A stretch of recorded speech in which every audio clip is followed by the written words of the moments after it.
Morning, Bear Nation. Mini murder dog, tether training. A couple things on renewable energy, green energy. It's not so green. The Democrats in this country, the United States of America, have been pushing harder and harder for green energy for a long time. With the White House, which is the executive branch, not the legislative branch, with the White House trying to mandate that by 2027, all vehicles sold in the United States of America will be electric vehicles. Also, huge push for wind and solar in the United States of America. And as somebody who was in the power construction and renewable energies industry, it's a racket. Wind's a racket. Wind power is predominantly what I've done. I've done a few small grid size utility scale solar projects, but mostly wind. A lot of wind turbines. Wind's a racket. And I've talked about this before, but for every wind turbine I stood up with a 20-year service life, there was a 38-year break-even carbon neutrality on that turbine. So we're 18 years in the hole for everyone we stand up. Now let's look at solar for a minute though. Just surface level, basic understanding of geopolitics. Who's the #1 producer of solar panels in the world? China. Yeah, but by how much? They control roughly 80% of the market, and for some of the inputs, up to 98% of the market. Who's #2 in the world producer for those inputs? Russia. Okay. So, Russia, and to a much less extent, much lower extent, China, and to a much lower extent, Russia, produce 98%-ish of the inputs in the world for solar panels, and China controls 80% of the market for finished product of solar panels. And our White House is pushing very, very hard that everybody must get solar panels up. Now, for a household level installation, I think solar panels can make a lot of sense for your house. I don't love the fact they come from China. I don't love the fact that the majority of those solar panels are produced and the inputs are produced. I think it's Xinjiang province, which is the precise place that China has imprisoned the Uyghur population into forced labor camps. Think Auschwitz, but instead of your job being to die, your job is to produce product. So, not so great. Not so great. But for your house, for a small scale solar project, it can make a lot of sense. Rat, let's go. Come on. It can make a lot of sense, but on a utility scale, it doesn't. And here's why. Because on the utility scale, we don't have the capacitor technology. We don't have the batteries on a grid scale to store all that power that is only made when the sun is out. And that's not just like during the daylight. It's during the daylight when the sun is shining. And in many cases, when the sun is shining at the appropriate angle. And without getting into all the technicalities of that, the best areas of the United States have up to 4 hours of capacity battery backup for what they produce. We're just not there yet. And where do lithium-ion batteries come from? Well, they're predominantly Chinese products, and a lot of the things like cobalt that are used to produce those products are dug out of the ground by hand by children in Africa as part of China's Belt and Road Initiative. So, sorry, meandering literally and figuratively this morning while walking the murder pup. So I can see this as nothing more than another concession by the United States to equip and empower and enrich our enemies. Same thing with EVs, electric vehicles.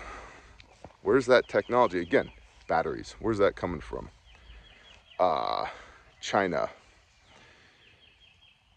Now, conversely, the United States of America, and the figures change year to year, but has something like 300 years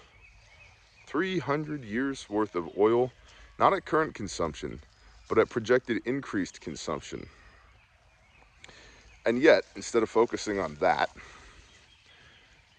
building out our energy independence in the United States of America, instead we're literally replacing right now. That's an ant pile. You're not going to like that, dog.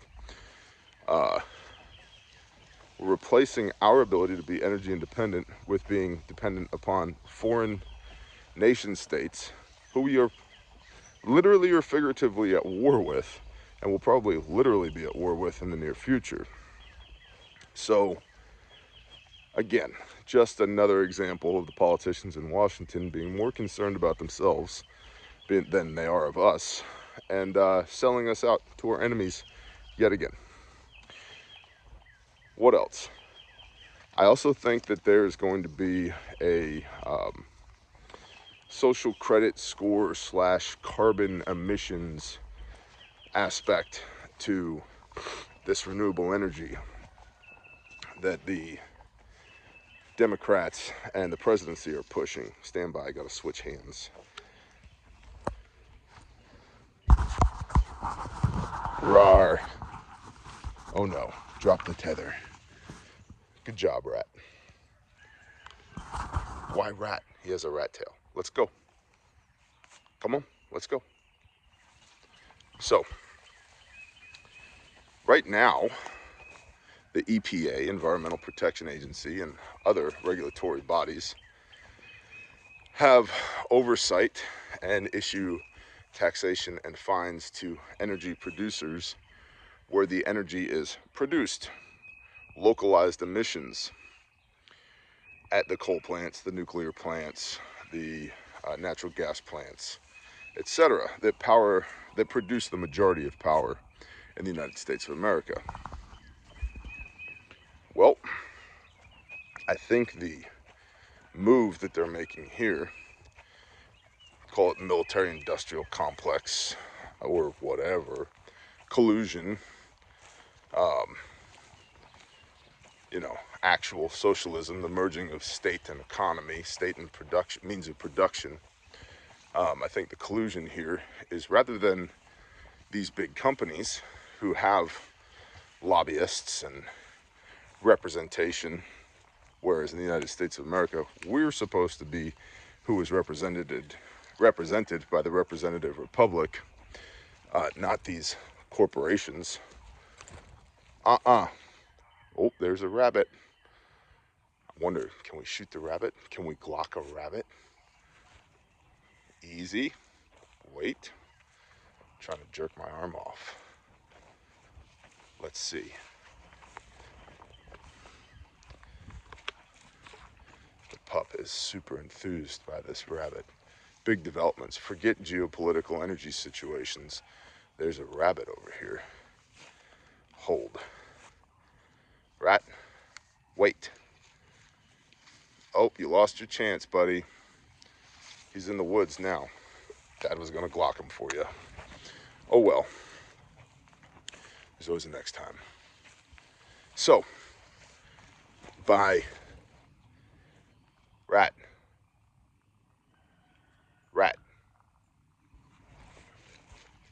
Good job. Sit. Sit.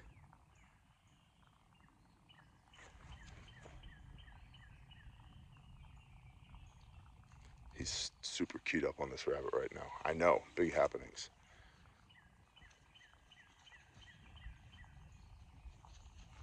Hold on, I have to correct this behavior. Sit. Sit. Good job. All right. Let's go. So rather than taxing these and regulating these big companies, power companies, which are in many cases already federally regulated as utilities, they're going to tax and regulate you, because rather than taxing the means of production, when everybody moves to electric vehicles and solar panels and all of that, they will tax the consumption. And there's some libertarian arguments to say that yes, we should tax consumption, not production. Let's be more laissez-faire in our business dealings and let's have a consumption tax. But if you're taxing both production and consumption, that's just another mechanism for the redistribution of wealth against my wishes, by the way, because I don't want an electric vehicle. I don't want grid scale wind and solar. I don't want those things. I'm not interested. They don't work. They don't work well. Ask Texas how well wind power worked out for them a couple years ago. Not so great.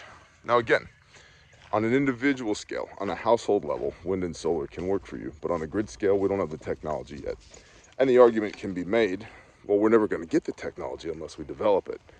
Yeah, but look at the deeper situation here. Taking your taxpayer money, redistributing it to China and to a much lesser extent Russia, who are our actual geopolitical enemies right now, rather than pouring into American infrastructure. Again, and I think that the White House and the deep state is in the process of fighting an insurgency against the American people, because is it really in the American people's best interest to do this stuff? No, not even a little bit. Not just on a basic level. I mean, we're talking third grade understanding here, basic math. It's not in our best interest, nor do we have the economy to foot the bill to develop the technology to where one day it would be possibly in our interest. So it's demoralization of the American people by taking more money out of your pocket. It's taxation without representation, because you're not being represented. Why can't I say that word this morning? You're not being represented by these people. These global corporations are. And it's literally filling the war chest of our enemies, whom we will go to war with, which actually perpetuates the potential demise of the United States of America. All while potentially making you more accountable over something you have no control over. So, slave labor in China, child labor in Africa, 80 to 98% market share of this product they're attempting to mandate you must have. Oh, to say nothing of the randomly exploding lithium-ion batteries. You've seen that with e-bikes in New York City, by the way, and cars just randomly catching on fire filled with batteries. Now, gasoline cars catch on fire as well. But my point here is nobody wants this but the government.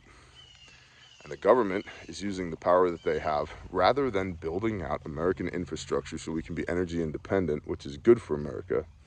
They're using the power that they have to send your money to our enemies. And I think it all honestly dovetails back to the report from Iron Mountain.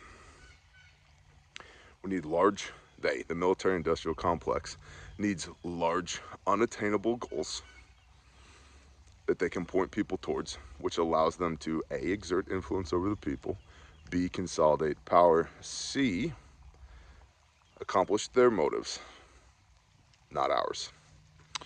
So I reject all of that. I'm not interested. Again, while I think it makes sense to have some renewable capability at your home or your homestead so you can be independent from the system, and I wish there were some really good American-made alternatives there to Chinese slave labor-produced products, on a grid scale, makes no sense. And also, somebody show me in the Constitution where it says the federal government has the authority to mandate any of that. I don't see it in there. So, as always, what do you do about it? Exercise your no muscle. Exercise your no muscle. What you tolerate, they will embrace. So, don't tolerate it. A couple of thoughts this morning, walking the dog, about renewable energy. It's not clean. It's barely renewable. On a day like today, you're making very little solar power. What's the fire, Bear? Well, see those stumps over there? Had to remove 10 beetle-killed pines, and I got more beetle-killed pines to remove. You have to burn it to kill the beetles, otherwise the beetles just move into a different pine tree and kill that pine tree too. And the process repeats over and over again until you have no pine trees left.